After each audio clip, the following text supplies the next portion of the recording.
আল্লাহ পাক রব্বুল আলামিন ডেকে বলেন, ও আমার বান্দা বান্দি, তোমাদেরকে পৃথিবীর জমিনের মধ্যে আমি আল্লাহ তাআলা পাঠাইলাম। পৃথিবীর জমিনের মধ্যে তোমরা যাবার পর পৃথিবীর মায়ের মধ্যে তোমরা পড়ে যাও, মা বাবার মায়ের মধ্যে পড়ে যাও। আল্লাহ পাক রব্বুল আলামিন ডেকে বলেন, বান্দা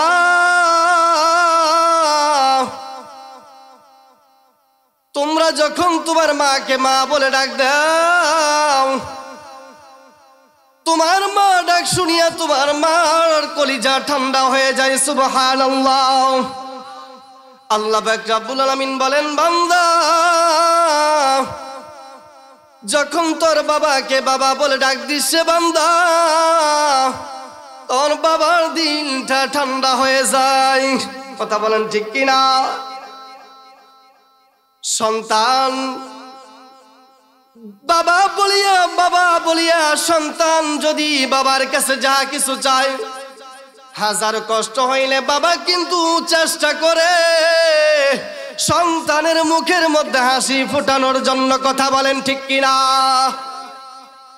হাজারও যদি কষ্ট হয় কিন্তু মনে মনে ভাবে আমার একমাত্র সন্তান, আমি বাবাকে বাবা বলে ডাক দিয়েছেন, এই বাবার মায়ায় হাজারো কষ্টকে উপেক্ষা করে ওই বান্দা আপনার সন্তানের জন্য আপনার যতটুকু কষ্ট প্রয়োজন হয় ততটুকু কষ্ট করার জন্য চেষ্টা করে। কথা বলেন ঠিক কিনা?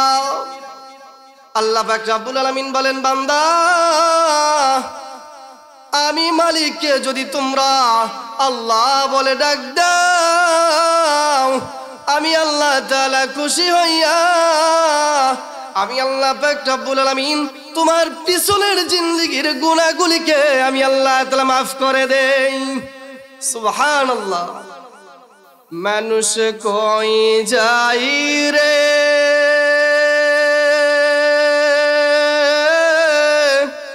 এই দুনিয়া ছাড়িয়া, মসজিদের পালকি আইনা দোলা দেয় সাজায়া তারে জনমের লাগিয়া। কথা বলেন ঠিক কিনা? ও মানুষ কই যাই রে এই দুনিয়া ছাড়িয়া,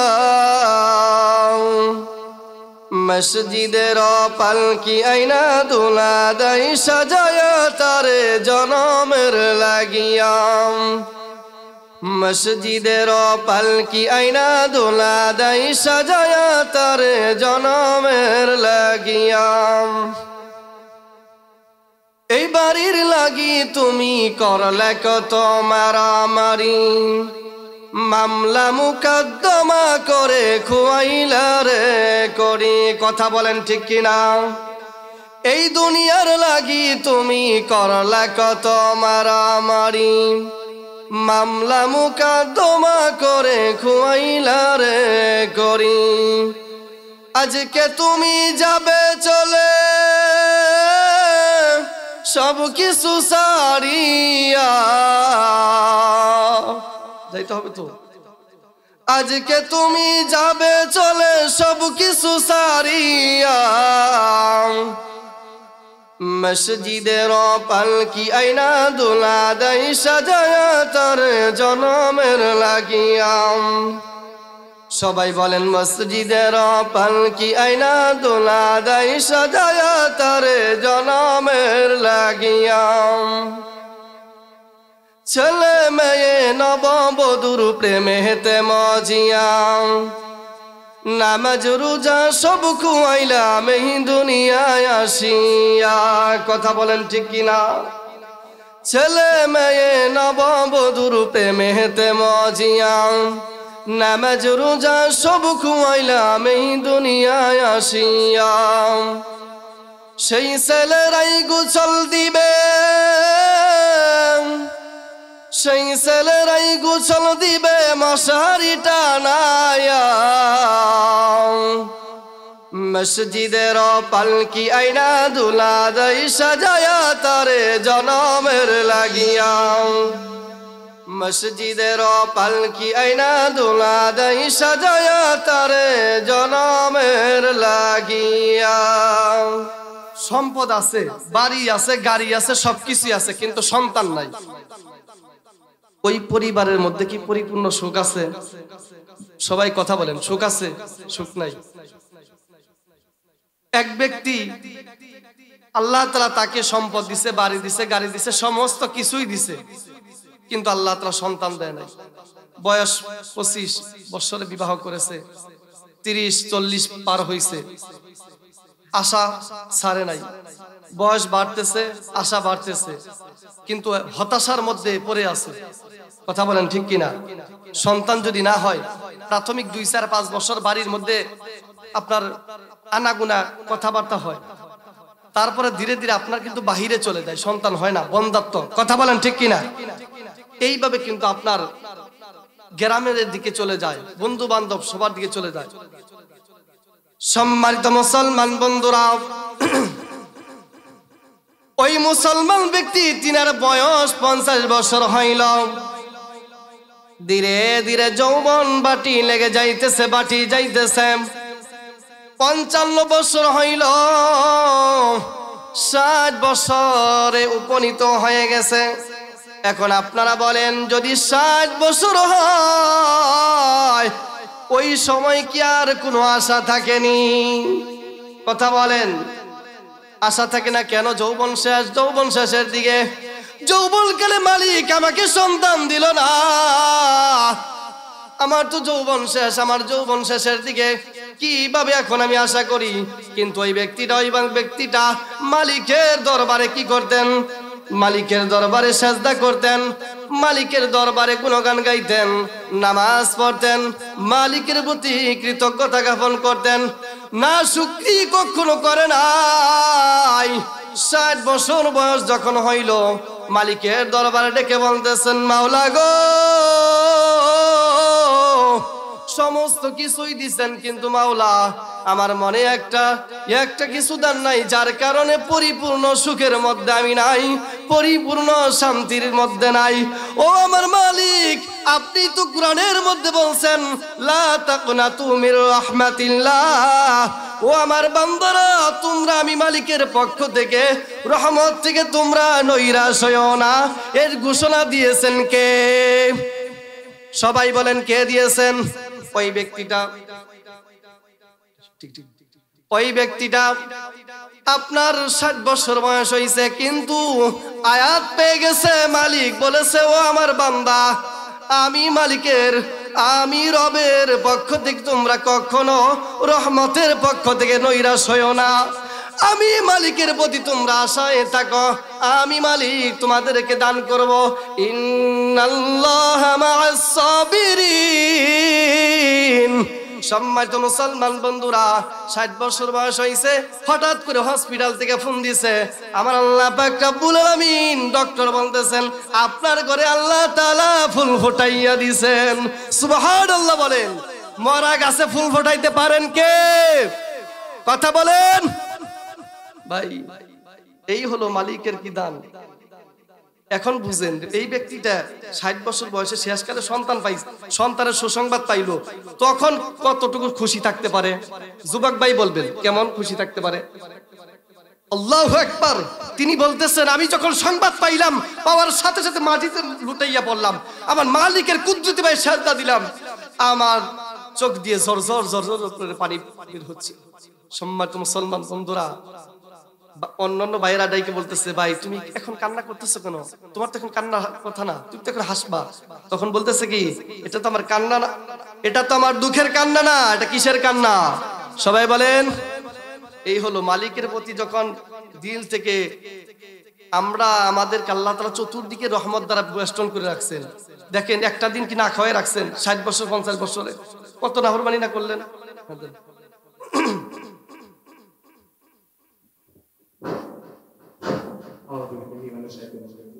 আজ থেকে 1500 বছর পূর্বে ইসলাম কায়েম করছে, মক্কা বিজয় করছে যুবকদের মাধ্যমে নাকি বৃদ্ধদের মাধ্যমে? একটু কথা বলতে হবে, যুবকদের মাধ্যমে নাকি বৃদ্ধদের মাধ্যমে? মক্কা বিজয়, সেটা বাইতুল মুকাররম অর্থাৎ বাইতুল্লাহ, পবিত্র মক্কার জমিনের মধ্যে ইতিহাস সাক্ষী। যুবকদের মাধ্যমে মক্কা বিজয় হয়েছে, ইসলাম বিজয় হয়েছে। এই যে কাছাকাছি আইসা পড়ি এখন আমাদের বাংলার জমিনের মধ্যে 1971 সালে এই বাংলাদেশ স্বাধীন করছি আমরা, যুবকরা নাকি বৃদ্ধরা? কথা বলেন। যুবকদের মাধ্যমে আপনারাই বললেন, কিন্তু বর্তমান জামানার যুবকেরা যে অবস্থার মধ্যে আছে, বর্তমান জামানার উম্মতের উলামায়ে কেরাম তিনারা বলেছেন, যতদিন পর্যন্ত এই জামানার যুবকেরা আগে আগে নিজের ইচ্ছায় মসজিদের আগের কাতারে গিয়ে না বসতে পারবে,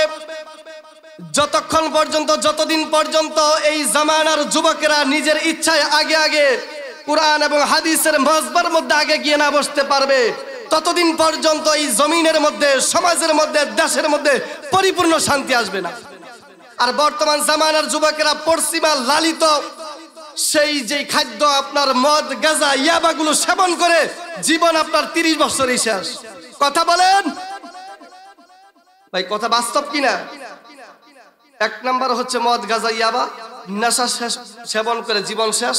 আর মোবাইল। আপনারা বলেন, আজ থেকে 20 বছর 30 বছর পূর্বে আমাদের বাচ্চারা যেই রেজাল্ট করতো, বর্তমান জামানার বাচ্চারা সেই রেজাল্ট করে বাবাজি? কথা বলেন ভাই। ইমানের মধ্যে পাওয়ার, ইমানের মধ্যে ফরমালিন ঢুকে গেছে। এই জন্য উলামায়ে কেরাম বলছেন, যুবক ফিরে আসো, জীবন গেল, যৌবন গেল, সব যাইতেছে, কিন্তু বুঝতেছি না। কিয়ামতের একটি আলামত এগুলো। তো আল্লাহ পাক রব্বুল আলামিন আমাদের সকলকে কবুল করুন, সকলে বলে আমিন। নারায়ে তাকবীর, নারায়ে তাকবীর। আল কোরআনের আলম, আল হাদিসের আলম, নারায়ে তাকবীর। এখন একটু সামনে এসে বসে। মুরব্বী, আমি আপনাদের ছেলেদের কারো ছেলে সমতুল্য, যুবকদের ভাইয়ের সমতুল্য। আমি অনুরোধ করে বলতেছি, যে কয়েকজনই আছেন একটু সুন্দর করে, পরিবেশটাকে সুন্দর করে সামনে এসে বসেন, আল্লাহ তাআলা বরকত দিবে। মালিকের প্রশংসা শুনেন। মুরব্বী, কি সমস্যা? আচ্ছা আচ্ছা। মালিকের প্রশংসা যে করব, যিনি আমাদেরকে পরিপূর্ণ দিয়েছেন তারই তো প্রশংসা করব, নাকি যে আমাদেরকে বিপদের মধ্যে ফালাইয়া 300 আসনের এমপিদেরকে, আপনার মন্ত্রীদেরকে বিপদের মধ্যে ফালাইয়া আজকে কেউ জঙ্গলের মধ্যে আছে, কেউ ফ্ল্যাটের মধ্যে আছে, কেউ কত জায়গার মধ্যে পলাইয়া রইছে, এইরকম বিপদের মধ্যে ফালাইয়া যারা আজকে দেশ থেকে ভাগছে, দেশটাকে গোল্লায় নিয়ে, আমার যে মালিক তিনি কি ওই রকম মালিক নাকি? বলেন। সেই মালিকের প্রশংসা করব না তো কার প্রশংসা করবেন? যিনি পরিপূর্ণ দিয়েছেন তারই তো প্রশংসা করব। কথা বলেন ঠিক কিনা? সম্মানিত মুসল্লিয়ান কিরাম, আমি আপনাদের সম্মুখে 30 নম্বর পারার মধ্য থেকে 29 নম্বর পারার প্রথম নম্বর সূরা, সূরাতুল মুলক, এর থেকে 2টা আয়াত কারিমা তেলাওয়াত করেছি। প্রাথমিক অবস্থায় যে কয়েকজনই আছেন, আশা রাখি তাফসীরি আলোচনা, ব্যাখ্যামূলক আলোচনা একটু গুরুত্ব সহকারে শোনার জন্য চেষ্টা করবেন। অল্প সময়ের মধ্যে আমি শেষ দিব ইনশাআল্লাহ। যে আল্লাহ পাক রব্বুল আলামিন এই সূরা মুলক, এই সূরা মুলকের প্রারম্ভের মধ্যে আমার মালিকের প্রশংসা, রাজত্বের আলোচনা করা হচ্ছে। মালিক, এই পৃথিবীর রাজত্বের মালিককে সবাই বলেন, নাকি কোনো সন্দেহ আছে আপনাদের? ওই যে আমার যুবক ভাইদের মনে হয় সন্দেহ আছে, বলে না আল্লাহ। বান্দা তো মালিককে ডাক দিবে আল্লাহ, মুখ জবান ভরে আসবে। মালিককে যখন বান্দা ডাক দিবে, সুখের ডাক দিবে আল্লাহ, এমন ভাবে আল্লাহ শব্দ বের হবে যে আল্লাহ তাআলা শুনিয়ে আল্লাহ তাআলা আমাদের প্রতি খুশি হয়ে যাবে। সম্মানিত মুসলমান বন্ধুরা, আল্লাহ পাক রব্বুল আলামিন ডেকে বলেন, ও আমার বান্দা বান্দি, তোমাদেরকে পৃথিবীর জমিনের মধ্যে আমি আল্লাহ তাআলা পাঠাইলাম। পৃথিবীর জমিনের মধ্যে তোমরা যাবার পর পৃথিবীর মায়ের মধ্যে তোমরা পড়ে যাও, মা বাবার মায়ের মধ্যে পড়ে যাও। আল্লাহ পাক রব্বুল আলামিন ডেকে বলেন, বান্দা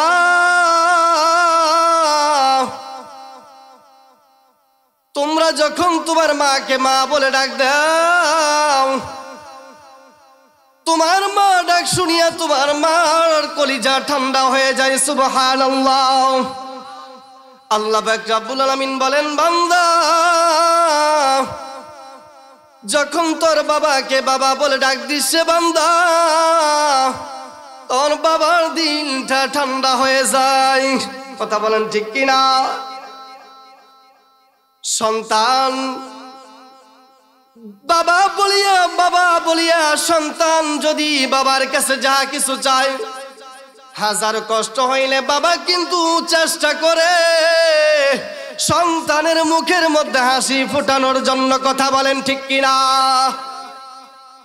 হাজারও যদি কষ্ট হয় কিন্তু মনে মনে ভাবে আমার একমাত্র সন্তান, আমি বাবাকে বাবা বলে ডাক দিয়েছেন, এই বাবার মায়ায় হাজারো কষ্টকে উপেক্ষা করে ওই বান্দা আপনার সন্তানের জন্য আপনার যতটুকু কষ্ট প্রয়োজন হয় ততটুকু কষ্ট করার জন্য চেষ্টা করে। কথা বলেন ঠিক কিনা? আল্লাহ পাক রব্বুল আলামিন বলেন, বান্দা আমি মালিককে যদি তোমরা আল্লাহ বলে ডাক দাও, আমি আল্লাহ তাআলা খুশি হইয়া আমি আল্লাহ পাক রব্বুল আলামিন তোমার পিছনের জিন্দেগীর গুনাহগুলিকে আমি আল্লাহ তাআলা মাফ করে দেই। সুবহানাল্লাহ। এই হলো বান্দার সাথে মালিকের সাথে সম্পর্ক। সম্মানিত মুসলমান বন্ধুরা, এই সূরা মুলক, এই মুলক শব্দের অর্থ হচ্ছে রাজত্ব। তামাম পৃথিবীর মালিক, তামাম পৃথিবীর রাজত্ব ওই আরশ আজিমের উপর বসিয়া তামাম পৃথিবীটা রাজত্ব করতেছেন। তিনি হলেন রব্বি আল্লাহ। তাবারাকাল্লাযী বিয়াদিহিল মুলকু ওয়া হুয়া আলা কুল্লি শাইইন কাদির। আল্লাহু আকবার বলেন। যিনি এমন বরকতপূর্ণময় রব্বি আল্লাহ, বিয়াদিহিল মুলক, যার হাতে তামাম পৃথিবীর রাজত্ব। সুবহানাল্লাহ। ওয়া হুয়া আলা কুল্লি শাইইন কাদির।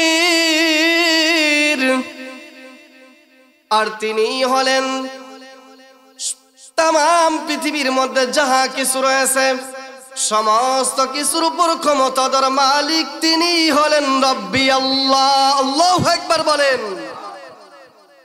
তাহলে কার প্রশংসা করব?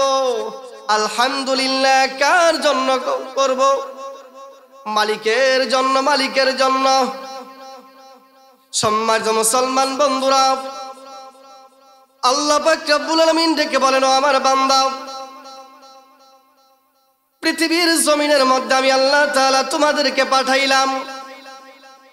আমি আল্লাহ পাক রব্বুল আলামিনের ইবাদত এবং দাসত্ব করার জন্য। আমি আল্লাহ তাআলা কোরআনের মধ্যে আয়াতে কারিমা নাযিল করে দিলাম, আমা খালাকতুল জিন্না ওয়াল ইনসা ইল্লা লিয়াবুদুন। আল্লাহু আকবার বলেন। আল্লাহ পাক রব্বুল আলামিন বলেন, একমাত্র কেবলমাত্র আমি আল্লাহ তাআলা জিন এবং ইনসান জাতিদেরকে আমি মালিকের ইবাদত এবং দাসত্ব করার জন্য বানাইলাম। আল্লাহ পাক রব্বুল আলামিন বলেন, আমি আল্লাহ তাআলা তোমাদেরকে পৃথিবীর জমিনের মধ্যে আমি মালিকের ইবাদত করার জন্য পাঠাইলাম। ও আমার বান্দা বান্দিরা, তোমরা যারা পৃথিবীর জমিনের মধ্যে যাবার পর পৃথিবীর মায়ার মধ্যে পড়ে যাও, তোমরা স্ত্রী পুত্রের মায়ায় পড়ে যাও, ধন সম্পদের মায়ায় পড়ে যাও, আমার আল্লাহ পাক রব্বুল আলামিন ডেকে বলতেছেন, বান্দা এই ধন সম্পদের মায়ায় পড়িয়া, সন্তানের মায়ায় পড়িয়া, মা বাবার আদরের মায়ায় পড়িয়া আমি মালিককে তোমরা ভুলে যাও। আল্লাহ পাক রব্বুল আলামিন ডেকে বলতেছেন, কিন্তু আমি আল্লাহ তাআলা তোমাদেরকে পাঠাইলাম আমি মালিকের ইবাদত এবং দাসত্ব করার জন্য। আমি মালিকের ইবাদত তোমরা করতেছো না, আমি মালিকের তোমরা দাসত্ব করতেছো না, আল্লাহ পাক রব্বুল আলামিন ডেকে বলেন, ও বান্দা, একমাত্র কেবলমাত্র আমি আল্লাহ তাআলা তোমাদেরকে এত নিয়ামত দান করলাম, তো যাহা কিছু প্রয়োজন হয় সমস্ত কিছুই তোমাদেরকে দান করলাম। বান্দারে, এত বড় আসমান আমি আল্লাহ তাআলা বানাইলাম একমাত্র কেবলমাত্র তোমাদের জন্য। এত বড় জমিন আমি আল্লাহ তাআলা বানাইলাম তোমাদের জন্য। যেই জমিনের মধ্যে, মাটির মধ্যে একটা বীজ রোপণ করার সাথে সাথে আমি আল্লাহ তাআলা তোমাদের জন্য খাদ্য ফসলগুলো আমি আল্লাহ তাআলা তোমাদের জন্য তৈরি করে দিলাম। সুবহানাল্লাহ।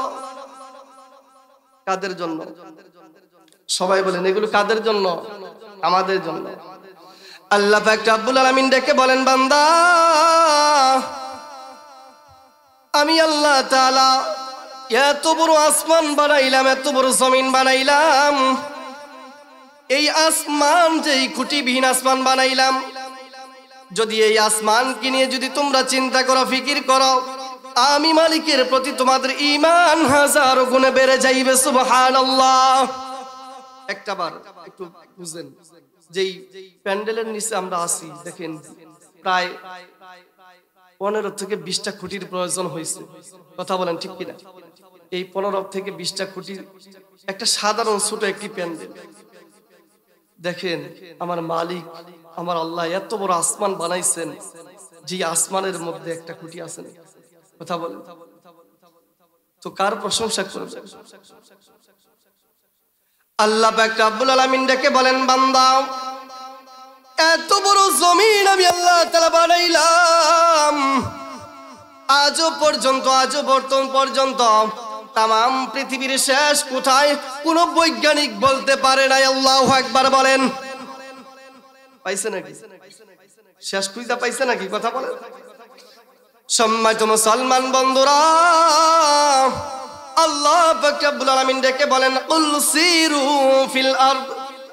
আল্লাহ পাক রব্বুল আলামিন বলেন, বান্দা, আমি আল্লাহ তাআলা হুকুম করলাম তোমরা সফর করো।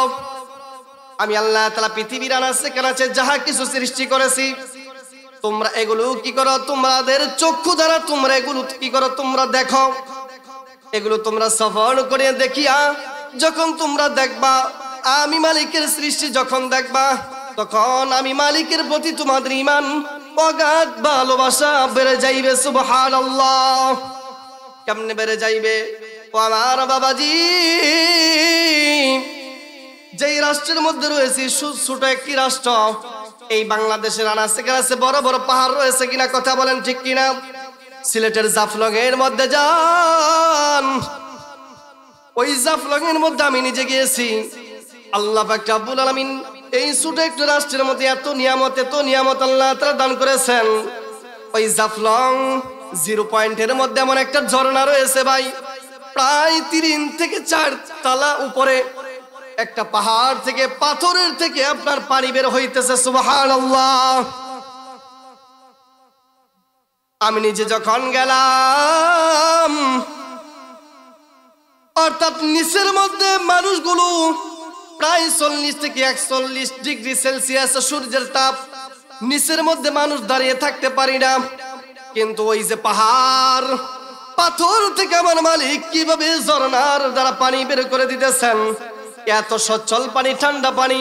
আমি নিজে চিন্তা করলাম, যেই জায়গা থেকে পানি বের হয়, যেই উঁচু জায়গা, আমি নিজে ওই জায়গায় যাব, আমি দেখব কোথায় থেকে পানি বের হইতেছে।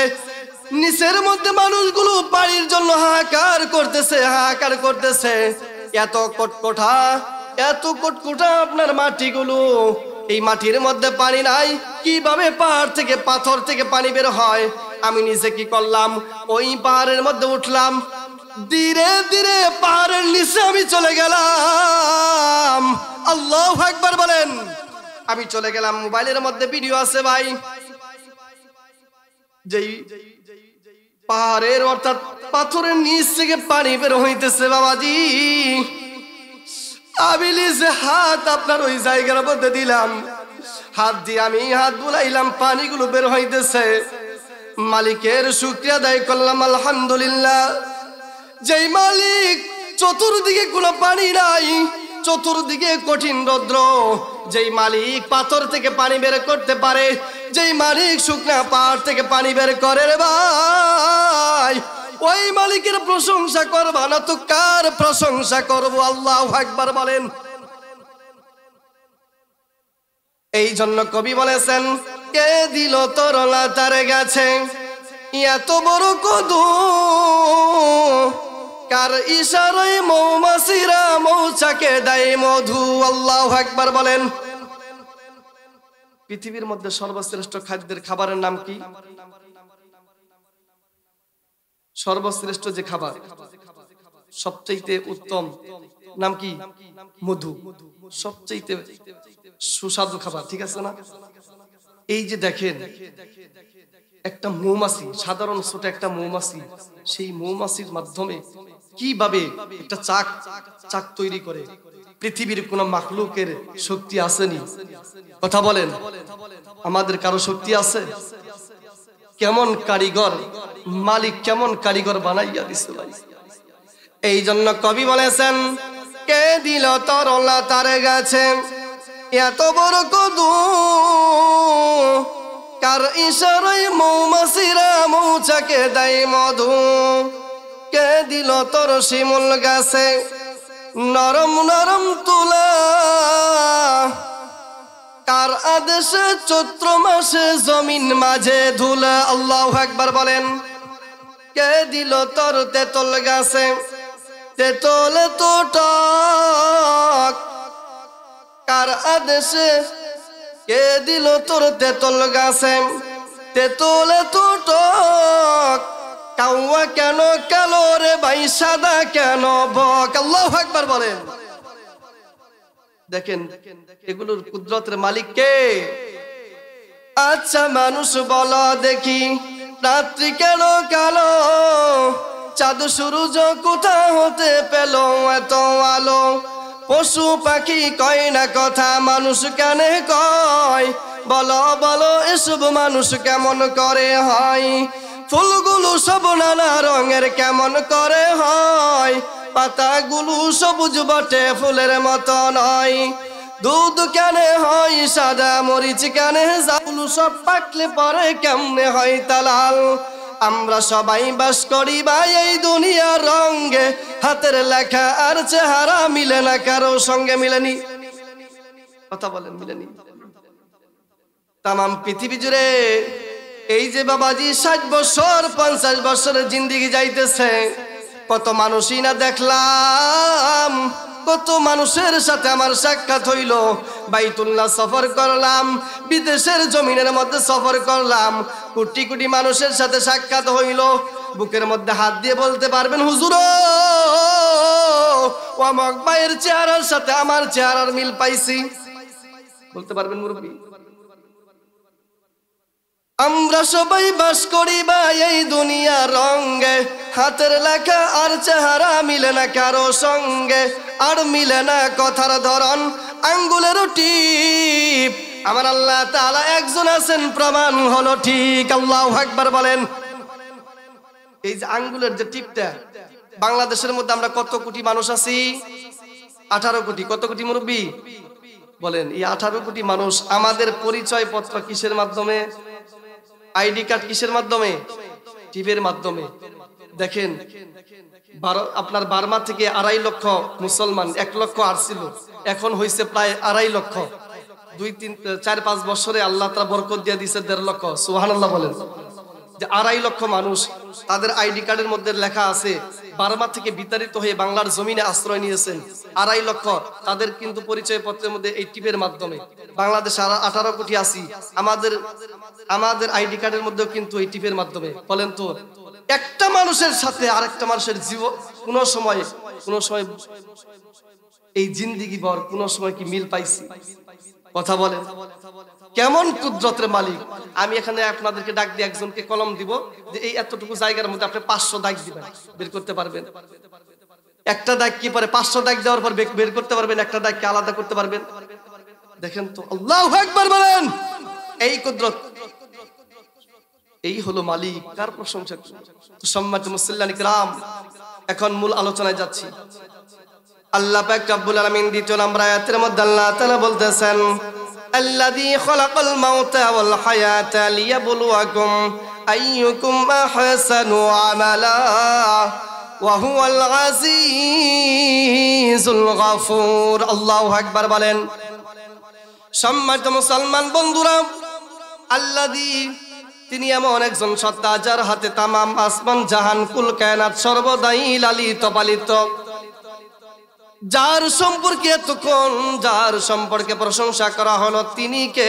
সকলেই বলেন রব্বি আল্লাহ। সেই রব্বি আল্লাহ তিনি বলতেছেন খলাকাল মাউতা ওয়াল হায়াতা, আমি আল্লাহ তাআলা সর্বপ্রথম তোমাদের মৃত্যুকে সৃষ্টি করলাম। এরপর আল্লাহ তাআলা বলতেছেন আমি আল্লাহ তাআলা তোমাদের হায়াতের জিন্দেগিকে সৃষ্টি করলাম। কি জন্য আল্লাহ তাআলা সৃষ্টি করলেন? সর্বপ্রথম আমাদের মৃত্যু এবং হায়াত এই দুইটা বস্তুকে সৃষ্টি করলেন। কি জন্য করলেন? আমার আল্লাহ তাআলা বলতেছেন যেন আমি আল্লাহ তাআলা তোমাদেরকে পরীক্ষা করব। কি পরীক্ষা করব? আমার আল্লাহ পাক রব্বুল আলামিন বলতেছেন আইয়ুকুম আহসানু আমালা, তোমাদের মধ্য থেকে কার আমল অধিক উত্তম, অধিক প্রিয় আমলটাকে পরীক্ষা করার জন্য আমি আল্লাহ তাআলা তোমাদেরকে হায়াত এবং মৃত্যুকে সৃষ্টি করে তোমাদেরকে পৃথিবীর মধ্যে পাঠাইলাম। সুবহানাল্লাহ। ভাই, যারা বুজুর্গ আছেন, জেহনওয়ালা মানুষ আছেন, বাবাজি বেশি সময় নেব না, মাত্র 15 থেকে 20 মিনিটের ভিতরে আমি আলোচনা গুছিয়ে নিব। সম্মানিত মুসলমান বন্ধুরা, তাফসীরি আলোচনা বোঝার জন্য চেষ্টা করেন। সর্বপ্রথম আল্লাহ তাআলা আমাদের মৃত্যুকে সৃষ্টি করেছেন। কি? সবাই বলেন কি সৃষ্টি করেছেন? মৃত্যুকে সৃষ্টি করেছেন। বৈজ্ঞানিক যখন গাড়ি সৃষ্টি করে, গাড়ি তৈরি করে, আগে গাড়ির ব্রেককে তৈরি করে নাকি ব্রেক ছাড়া গাড়ি মাঠে নামাই দেয়? একটা ব্রেক ছাড়া গাড়ি যদি আপনাদের কাউকে দিই আমি উপহার, যে আপনাকে আমার মহব্বত লাগছে, ভালোবাসি, এই ব্রেক ছাড়া গাড়িটা নেন, নিবেন নাকি? মুরব্বি নিবেন? বলবেন যে হুজুর উপহার তো দেন নাই, আপনি আমাকে মরার ফাঁদ দিতেছেন। কথা বলেন। কি জন্য আল্লাহ পাক রব্বুল আলামিন সর্বপ্রথম আমাদের মৃত্যুকে আল্লাহ তাআলা সৃষ্টি করলেন? আল্লাহ পাক রব্বুল আলামিন নিজেই বলতেছেন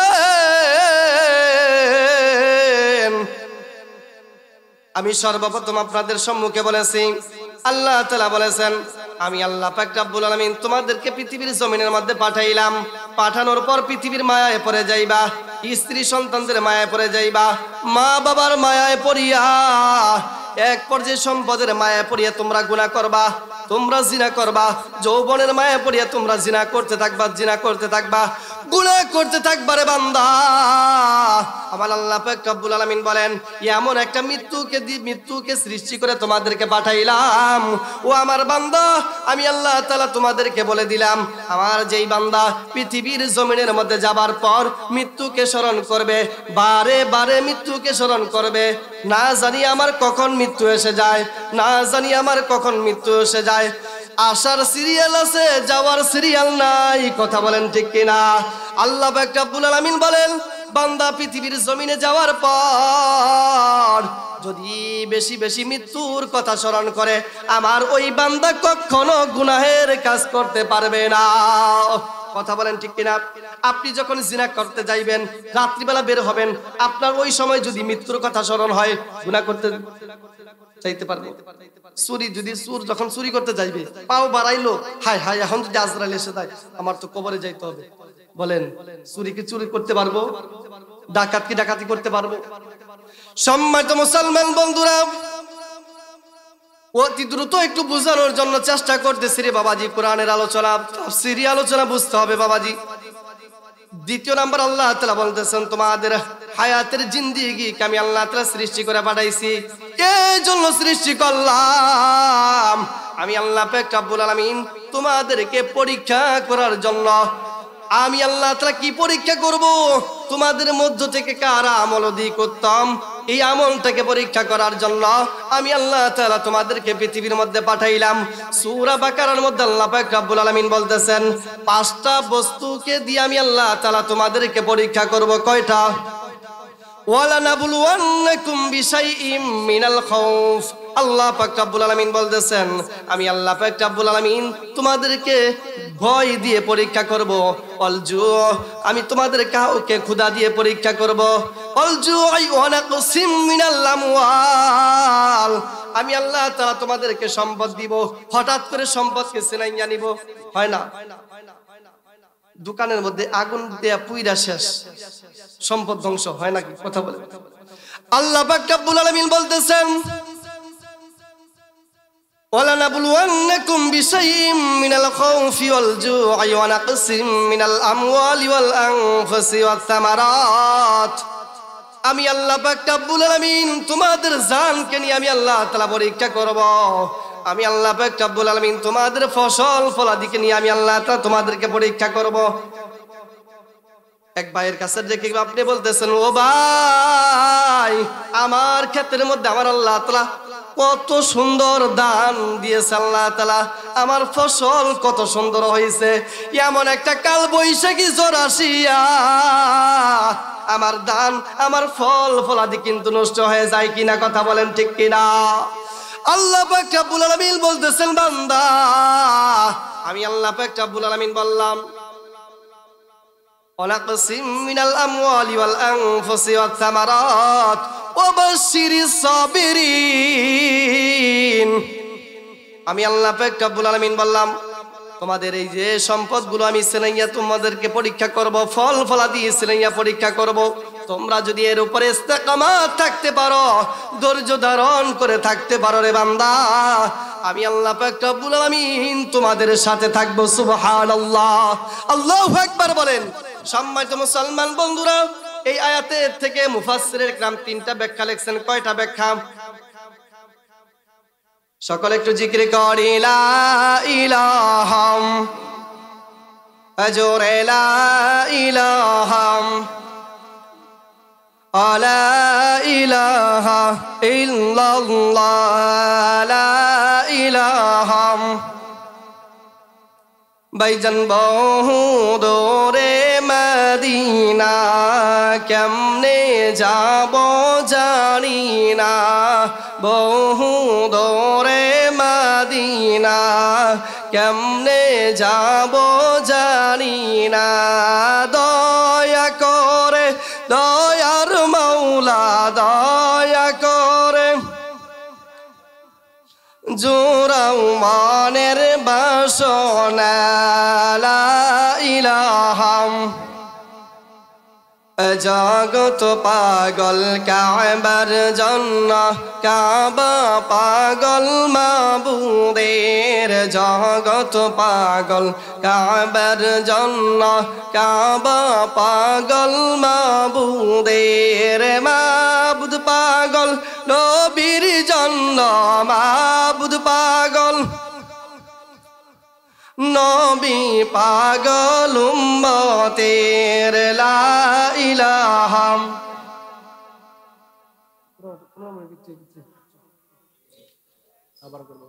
লা ইলাহা লা ইলাহা ইল্লাল্লাহু মুহাম্মাদুর রাসূলুল্লাহ সাল্লাল্লাহু আলাইহি ওয়াসাল্লাম। সম্মানিত মুসলমান বন্ধুরা, মুফাসসিরিন کرام আয়াতের ব্যাখ্যায় লিখেছেন, তিনটা বস্তুর সমন্বয় করে আল্লাহ তাআলা মানব জাতিদেরকে পৃথিবীর মধ্যে পাঠাইলেন। কয়টা বস্তুর সমন্বয়? সবাই বলেন, কয়টা বস্তুর সমন্বয়? এক নম্বর, আল্লাহ তাআলা শুরুতেই বলেছেন, পৃথিবীর জমিনটাকে তোমাদের জন্য পরীক্ষার হল বানাইলাম। দুই নম্বর, আল্লাহ পাক রব্বুল আলামিন বলতেছেন, মা খালাকনাস সামাওয়াতি ওয়াল আরদা ওয়া আজালিন মুসাম্মা, আমি আল্লাহ পাক রব্বুল আলামিন আসমান এবং জমিনের মধ্যে যাহা কিছুকে সৃষ্টি করলাম, আমি আল্লাহ তাআলা নির্দিষ্ট সময়ের জন্য সৃষ্টি করলাম। কয় নাম্বার গেল? কথা বলেন, কয় নাম্বার? 2 number, 3 number. আল্লাহ পাক রব্বুল আলামিন বলতেছেন, আমি আল্লাহ তাআলা তোমাদেরকে স্বাধীনতার জীবন দিয়ে পাঠাইলাম। সুবহানাল্লাহ বলেন। 2 নাম্বার কি বলেছি? মুফাসসিরে کرام লিখেছেন, নির্দিষ্ট একটি সময়ের জন্য মানব জাতিদেরকে পাঠাইলেন। ও আমার বাবাজিরা,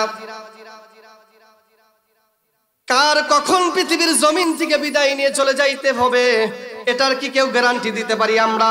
মুরব্বী কোনো গ্যারান্টি আসেনি? এই যুবক ভাই, গ্যারান্টি আসেনি? আমি বৃদ্ধ অবস্থায় মৃত্যুবরণ করব, কেউ গ্যারান্টি দিতে পারবেন?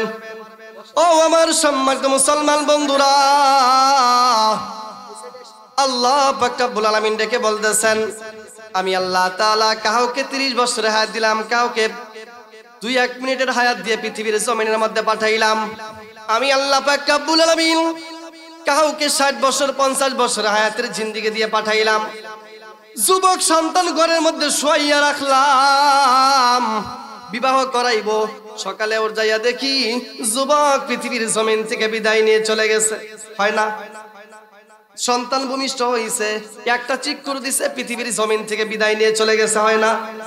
আল্লাহ পাক রব্বুল আলামিন বলতেছেন, আমি আল্লাহ তাআলা তোমাদেরকে নির্দিষ্ট সময়ের জন্য পাঠাইলাম। 3 নাম্বার আল্লাহ তাআলা বলতেছেন, আমি আল্লাহ তাআলা তোমাদেরকে স্বাধীনতার জীবন দিয়ে পাঠাইলাম। আপনার ইচ্ছা হইতেছে পৃথিবীর জমিনের মধ্যে আইসা আপনি নামাজ পড়তেছেন, কেউ আপনাকে বাধা দিতেছে না। আপনারই ভাই আছে, সে নামাজ পড়তেছে না, আমরা কেউ তাকে মারপিট করতেছি না। কেন তুমি মসজিদে যাও না? যদি তুমি মসজিদে না যাও, তোমাকে খাবার দিব না, তোমার খাবার বন্ধ করে দিব। কথা বলেন, এই যে স্বাধীনতা, এই স্বাধীনতার জীবন দিয়ে আল্লাহ তাআলা আমাদেরকে পাঠাইলেন। পরীক্ষার হলের মধ্যে আপনার কয়েকটা প্রশ্ন থাকে। এসএসসি পরীক্ষা আমাদের সন্তানগুলো যখন দেয়, ওই পরীক্ষার হলের মধ্যে 3টা ঘন্টা সময় দেওয়া হয়। পরীক্ষার হলের মধ্যে স্বাধীনতা দেওয়া হয়। 3 ঘন্টা শেষ হয়ে গেছে, প্রশ্ন একটা বাদ রয়েছে। মাত্র 5 মিনিট লেখলেই 5 মিনিট লেখলেই কিন্তু পরীক্ষা শেষ হবে। সময় দিবেনি? কথা বলেন, সময় দিবেনি? সাথে সাথে খাতা টান দিয়ে নিয়ে যাইবে। সম্মানিত মুসলমান বন্ধুরা, আজরাইল আপনার কাছে এসে গেছে। অটল সম্পদের মালিক আপনি, এত সম্পদ গড়লেন রে বাবাজি, মালিকের দরবারে মালিকের কাছে দান করতে পারলেন না, কিন্তু আজরাইল এসে গেছে। ওই সময়ের মধ্যে যদি আপনি আজরাইলকে ডেকে বলেন, ও আজরাইল ভাই, আপনি আমাকে 2টা মিনিট সময় দেন, আমার সমস্ত সম্পদ মালিকের দরবারে দান করে দিব, আপনারা বলেন দিবেনি? হ্যাঁ, জিন্দিগিতে না। যারা আলোচনা শুনতেছেন মনোযোগ সহকারে বুঝতে পারবেন, জিন্দিগিতে না, আজরাইল একটা সেকেন্ড পরিমাণ সময় আমাদেরকে দিবে না। সম্মানিত মুসলমান বন্ধুরা, আল্লাহ পাক রব্বুল আলামিন আমাদেরকে পৃথিবীর জমিনের মধ্যে পরীক্ষার হল বানাইয়া পাঠাইছে। আল্লাহ তাআলা বলতেছেন, আমি পৃথিবীর জমিনের মধ্যে লক্ষাধিক পয়গাম্বর নবী রাসূল পাঠাইছি। প্রত্যেকটা পয়গাম্বর নবী রাসূলদেরকে আমি আল্লাহ তাআলা পরীক্ষা করেছি। সুবহানাল্লাহ বলেন। মিল্লাত আবিকুম ইব্রাহিম, ইব্রাহিম আলাইহিস সালাতু ওয়াস সালাম জাতির পিতা, तमाम পৃথিবীর জাতির পিতাকে। কথা বলেন। উম্মতের জাতির পিতা হযরত ইব্রাহিম আলাইহিস সালাতু ওয়াস সালাম। আল্লাহ পাক রব্বুল আলামিন সবচেয়ে বেশি কঠিন পরীক্ষা করেছে ইব্রাহিম আলাইহিস সালাতু ওয়াস সালামকে। একটু বোঝার জন্য চেষ্টা করবেন, কেন কেন কি জন্য জাতির পিতা বানাইলেন। ঈদুল আজহার মধ্যে আমরা যেই কুরবানি করি, ক্বালা সুন্নাতু আবিকুম ইব্রাহিম, পয়গম্বর বলেছেন, আমার উম্মতেরা এই যে কুরবানি করো, এটা তোমাদের পিতা ইব্রাহিম আলাইহিস সালাতু ওয়াস সালামের সুন্নাত। সুবহানাল্লাহ বলেন। কেন প্রশ্ন আসে না? সম্মানিত মুসলমান বন্ধুরা, আসলে একটা আলোচনা নিলে এটা যদি শেষ না হয় তো চলে না। 2-4 মিনিটের ভিতরে শেষ। শুধুমাত্র কেবলমাত্র বোঝানোর জন্য বলতেছি রে বাবাজি, ঘটনাটা একটু বুঝেন। ইব্রাহিম আলাইহিস সালাতু ওয়াস সালামের বয়স 86 বছর বয়স। মালিকের দরবারে দোয়া করেন, মাওলা গো, আমি একজন নবী, একজন পয়গম্বর ভাই বানাইয়া আপনি আমাকে পাঠাইছেন, আমাকে আপনি সন্তান দেন নাই। আমার উম্মতের মাঝে কিছু উম্মত রয়েছে যেই মুনাফিক উম্মতরা আমি ইব্রাহিম নবীকে আমাকে ঠাট্টা বিদ্রুপ করে, যেই নবী দাবি করে, যার মালিকের কথা পালন করার হুকুম করে, যেই নবী নবীজি দাবি করে সে মালিকের কাছ থেকে সন্তান চেয়ে আনতে পারে না, মালিক সন্তান দান করে না, সে কেমন নবী হইল? আসতে পারে না কথা। সম্মানিত মুসলমান বন্ধুরা, ৮৬ বছর বয়স আল্লাহ তাআলা দরবারে দোয়া করলেন, রব্বি হাবলি মিনাস সালিহিন, ও আল্লাহ আপনি আমাকে একজন নেককার সন্তান দান করেন। আল্লাহ পাক রব্বুল আলামিন পয়গম্বর ইব্রাহিম আলাইহিস সালাতু ওয়াস সালামের দোয়া কবুল করি আল্লাহ তাআলা জিবরাইলকে পাঠাইয়া দিলেন। জিবরাইলের মাধ্যমে আল্লাহ তাআলা সুসংবাদ জানাইয়া দিলেন, ও জিবরাইল যান, আপনি আমার বন্ধুকে সুসংবাদ দেন, আমি আল্লাহ পাক রব্বুল আলামিন ধৈর্যশীল একজন নেককার সন্তানের সুসংবাদ দিলাম। সুবহানাল্লাহ। সম্মানিত মুসলমান বন্ধুরা, শেষ বয়স আল্লাহ তাআলা সন্তান দিয়েছেন। আপনারা বলেন ৩০ বছর বয়সে যখন সন্তান হয়, একটা মাত্র সন্তান হয়, ওই সন্তানের প্রতি কেমন মায়া দরদ থাকতে পারে? একটু আলাদা মায়া থাকে না? কিন্তু শেষ বয়সে যদি সন্তান আল্লাহ তাআলা দেয়, ওই সন্তানের প্রতি কিন্তু আলাদা একটা মায়া থাকে কিনা? শেষ বয়সে আল্লাহ তাআলা সন্তান দিয়েছেন, আর যেই জামানার মধ্যে আল্লাহ তাআলা যেই নবী পাঠাইছেন, ওই নবীদেরকে জামানার মধ্যে সর্বশ্রেষ্ঠ চেহারা দিয়েছেন। সুবহানাল্লাহ বলেন। পয়গম্বর ইব্রাহিম আলাইহিস সালাতু ওয়াস সালাম কে আল্লাহ তাআলা ইসমাঈল আলাইহিস সালাতু ওয়াস সালামকে দান করেছেন এত সুন্দর চেহারা। নবীজি থাকতে পারে না, বাহিরে দাওয়াতের জন্য যায়, বাহিরে থাকতে পারে না, সন্তানের মায়ায়, সন্তানের কথা স্মরণ হইলে সাথে সাথে বাড়িতে চলে আসে। আল্লাহ পাক রব্বুল আলামিন ডেকে বললেন, ও বন্ধু ইব্রাহিম, আমি তো দেখতেছি আমার থেকে তোমার সন্তানের প্রতি মায়া ধীরে ধীরে বাড়তেছে। আল্লাহ পাক রব্বুল আলামিন বলতেছেন, ও ইব্রাহিম, আর তুমি তোমার সন্তানের কাছে থাকতে পারবা না। তোমার মালিকের অর্ডার, তোমার বিবি কে নিয়ে আর তোমার শিশু ইসমাইল সন্তানকে নিয়ে ওই মক্কার গ্রহীণ জঙ্গলে নির্বাসনে বনবাসে রেখে আসো। আল্লাহু আকবার বলেন। বয়স তখন ইসমাইল আলাইহিস সালামের মাত্র ৮-৯ মাস বয়স। দেখেন ৮-৯ মাস বয়সের বাচ্চাদের কিন্তু একটু সুষ্ঠুবিষ্ট হয়, একটু মোটাকাটা হয়, কালো হলেও কিন্তু কুলে নিতে মনে চায়। কথা বলেন। সম্মানিত মুসলমান বন্ধুরা, আলোচনা শেষের দিকে ইব্রাহিম আলাইহিস সালাম আল্লাহ পাক রব্বুল আলামিনের হুকুমে হাজর আলাইহিস সালামকে নিয়ে, শিশু ইসমাইলকে নিয়ে বাইতুল্লাহর জমিনের মধ্যে চলে গেলেন। চতুর্দিকে জঙ্গল আর জঙ্গল। বাইতুল্লাহ ঘরটা দাঁড়ানো রয়েছে, যেই জায়গার মধ্যে জমজম কূপ অবস্থিত রে বাবাজি। চতুর্দিক দিয়ে জঙ্গল, কোনো মানুষ বসবাস করে না। ইব্রাহিম আলাইহিস সালাম বিবি হাজরার কোলে সন্তানকে দিয়ে ইব্রাহিম আলাইহিস সালাম কয়েকটা খেজুর আর কয়েকটা আঙ্গুর আর এক মশক পানি দিয়ে ইব্রাহিম আলাইহিস সালাম বিদায় নিবেন।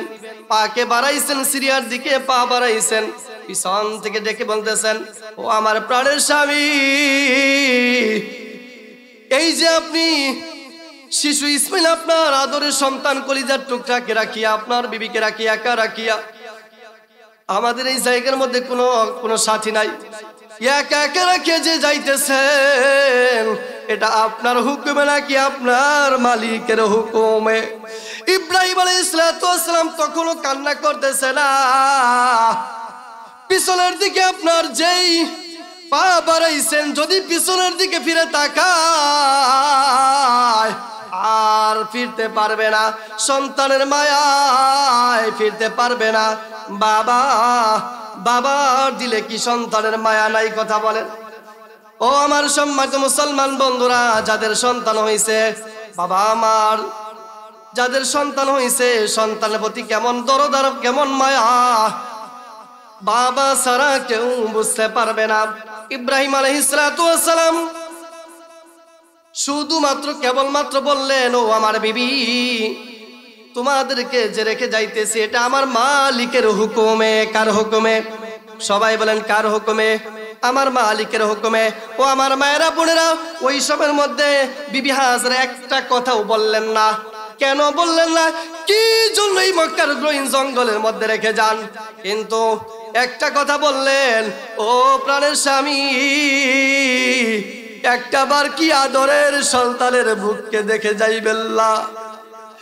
ইব্রাহিম আলাইহিস সালাম জানে এখন যদি আমার সন্তানের দিকে আমি তাকাই আমি বাবা যাইতে পারবো না। আল্লাহু আকবার বলেন। আমি বাবা যাইতে পারবো না, আমার দিলের মধ্যে মায়া বেড়ে যাইবে। সম্মানিত মুসলমান বন্ধুরা, আল্লাহ পাক রব্বুল আলামিন সবচেয়ে বড় বড় পরীক্ষা আল্লাহ তাআলা ইব্রাহিম আলাইহিস সালামকে আল্লাহ তাআলা করেছেন। বাবা, বাবাই তো তাকে বলা হয়েছে যিনি সন্তানদেরকে সন্তানের মুখের হাসির দিকে তাকাইয়া হাজারো কষ্টকে উপেক্ষা করে সন্তানের মুখের হাসি ফোটায় কিনা, কথা বলেন ঠিক কিনা? সম্মানিত মুসলমান বন্ধুরা, একটা রিকশাওয়ালার 2 মিনিট কাহিনী আপনাদের কাছ থেকে বলে আমি বিদায় নিব। জীর্ণ শীর্ণ একটা ব্যক্তি রিকশাওয়ালা ঘরের মধ্যে সন্তানকে বুকে নিয়ে শুইছে। হঠাৎ করে ফজরের সময় সন্তান, 7 বছরের সন্তান ঘুম থেকে ডেকে বলতেছেন, বাবা গো, কতদিন পর্যন্ত গরুর গোশত দিয়ে খাবার খাই না বাবা। বাবা গো, গতকালকে আমাদের বাড়ির পাশে গরুর গোশত দিয়ে আমার বন্ধুরা, আমার ভাইরা খাবার খাইলো। বাবা গো, 6 মাস যায়, বছর যায়, গোশত দিয়ে পেট ভরে খাবার খাবো, খাইতে পারি না। এই কথাটা আপনার বাবা আপনার ঘুম থেকে শুনেছে। শোনার পর বাবা আর দেরি করলেন না, কনকনা শীতের মধ্যে আপনার সাতটা নিয়ে আপনার রিক্সা নিয়ে বের হয়ে গেল। আর বলে গেল, বাবার মাথার মধ্যে হাত বুলাইয়া ডেকে বললেন, বাবারে একটু ধৈর্য ধারণ করো, তুমি যে গোশত দিয়ে খাবার খাইবা তুমি কেন আগে আমাকে বলো নাই? ও বাবা, তুমি কেন বলো নাই? ও আমার বাবা, তোমার জন্য আমি বিকাল বেলা গোশত নিয়ে আসবো। সম্মানিত মুসলমান বন্ধুরা, আপনার রিক্সাওয়ালা ব্যক্তি রিক্সা নিয়ে বের হয়ে গেছে। রিক্সা নিয়ে বের হয়ে যাবার পর সারাদিন রিক্সা চালাইছে। দুপুরে খাবার খায় নাই, মাত্র 150 থেকে 200 টাকা রোজগার করেছে। 200 টাকা রোজগার করিয়া আপনার কসাইয়ের দোকানে গেছে। কসাইয়ের কাছে ডেকে বলতেছেন, কসাই ভাই, আপনি আমাকে 200 টাকার বিনিময়ে গোশত দেন। আসলে কসাইয়ের মন কিন্তু একটু কঠিন হয়, বলতেছে, ভাই যে টাকা দিত সেই টাকা তোমার গোশত হবে না। বাবা ওই সময়ের মধ্যে কসাইয়ের পায়ে পর্যন্ত ধরছেন, ও ভাই, আমি যদি গোশত নিয়ে আমার বাড়িতে না যাইতে পারি কিভাবে আমি বাবা পরিচয় দিব? শেষ পর্যন্ত বলতেছেন, বাবারে, ও আমার ভাই, আমার রিক্সাটা পর্যন্ত তুমি জব্দ করে রাখো, তবু আমাকে গোশত দাও। আল্লাহু আকবার বলেন। এই হলো বাবা। সম্মানিত মুসলমান বন্ধুরা, আপনারা সকলে সাহাবায়ে কেরামদের ইতিহাস জানেন। সাহাবায়ে কেরাম রাদিয়াল্লাহু তাআলা আনহু তিনারা দানের মধ্যে 1 নাম্বার ছিল, দানের মধ্যে 1 নাম্বার ছিল। হযরতে আলী রাদিয়াল্লাহু তাআলা আনহু, ছোট একটি কাহিনী আপনাদের সামনে বলে দেই। আলী রাদিয়াল্লাহু তাআলা আনহুর ঘরে 3 দিন পর্যন্ত খাবার, অর্থাৎ 3 দিন পর্যন্ত চুলার মধ্যে আগুন জ্বলে না। হঠাৎ করে আলী রাদিয়াল্লাহু তাআলা আনহুকে ডেকে বলছেন, নবীজি, ও আমার জামাই, ও আলী, অমুক ব্যক্তির জন্য, অর্থাৎ আল্লাহর ঘরের জন্য, মসজিদে নববীর জন্য তুমি 200 টাকা আল্লাহর রাস্তায় দান করবা। এই কথা শুনে মাত্র অন্যান্য সাহাবায়ে কেরাম রাদিয়াল্লাহু তাআলা আনহু তিনারা আল্লাহর ঘরের জন্য আপনার 200 টাকা করে, 300 টাকা করে দিরহাম দান করেছেন। কিন্তু আলী রাদিয়াল্লাহু তাআলা আনহু জানে আমার ঘরের মধ্যে 3 দিন পর্যন্ত ঘরের চুলার মধ্যে আগুন জ্বলে না। আলী রাদিয়াল্লাহু তাআলা আনহু তিনি জানে আবার হাসান হুসাইন না খেয়ে পৈতালের মতো হয়ে গেছে। আলী রাদিয়াল্লাহু তাআলা আনহু জানে আমার হাসান হুসাইন গড়াগড়ি পারতেছে না খেয়ে।